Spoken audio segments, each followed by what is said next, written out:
18 มิถุนายน 2026 องค์การพุทธศาสนาสัมพันธ์ลาวแขวงแก่ประสักห่วมกับคณะผักคณะกรรมการปกครองแขวงแก่ประสักคณะผักคณะกรรมการปกครองเมืองพนทองพร้อมด้วยนักธุรกิจห่างหานบริษัทผู้ประกอบการเฒ่าแก่มณฑลตลอดหอดโพเมประชาชนบรรดาเผ่าผู้ที่มีจิตศรัทธา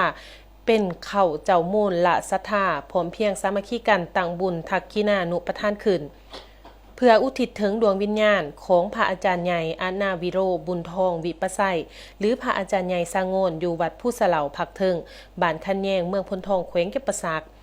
ฝ่ายสงฆ์ได้รับความเมตตาเข้าร่วมของพระอาจารย์ใหญ่ปริญญาเอกพวงประเสริฐภูมาวงศ์รองประธานศูนย์กลางองค์การพุทธศาสนาสัมพันธ์ลาวพระอาจารย์ใหญ่มหาสุวรรณจันทราชประธานองค์การพุทธศาสนาสัมพันธ์ลาวแขวงพร้อมด้วยคณะ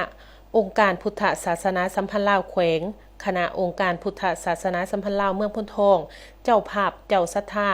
มีทานป่านาลีศรีสุริตภรรยาทานประธานประเทศแห่งสาธารณรัฐประชาธิปไตยประชาชนลาวทานนางเวียงสมัยสุนนาราชภรรยาทานเลขาคณะบริหารงานพรรคแขวง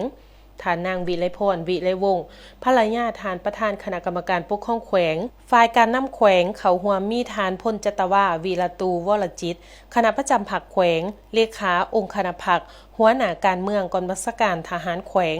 ฐานบุญท่านไสยแสงกรรมการพรรคแขวงเลขาคณะบริหารงานพรรคเมืองพนทองฐานนางตาเฟืองยุ้งกงสุนใหญ่แห่งสาธารณรัฐสังคมนิยมเวียดนามประจำภาคใต้ลาวพร้อมด้วยภรรยาการนำพนักงานอาวุโสบำนาญนักธุรกิจผู้ประกอบการบริษัทห่างหานต่างๆเฒ่าแก่มณฑลตลอดหอดพ่อแม่ประชาชนบรรดาเผ่าผู้ที่มีจิตศรัทธาในพระพุทธศาสนาเข้าร่วมงานบุญครั้งนี้ได้มีพิธีไหว้พระหับศีลกล่าวคำถวายกองบุญถวายปัจจัยเครื่องไสยทานและฟังธรรมเทศนาถวายผ้าไก่ปัจจัยและเครื่องไสยทานแก่พระสงฆ์หับพรและญาติน้ำเพื่ออุทิศส่วนบุญกุศลถึงดวงวิญญาณพระอาจารย์ใหญ่อานาวิโรบุญทองวิปัสไสพระอาจารย์ใหญ่สางโงนที่ได้ล่วงลับไปแล้วนั้นนอกนี้ก็เพื่อเป็นการประกอบส่วนสู้อยู่หนุนพระพุทธศาสนาให้ยืนยงคงอยู่เคียงคู่คนลาวตลอดไปและทั้งเป็นการประกอบส่วนทืนหอนในการบูรณะปฏิสังขรณ์วัดวาอารามให้มีความเจริญรุ่งเรืองตอนท้ายก็มีพิธีใส่บาตรแด่พระสงฆ์สามเณรเติมอีก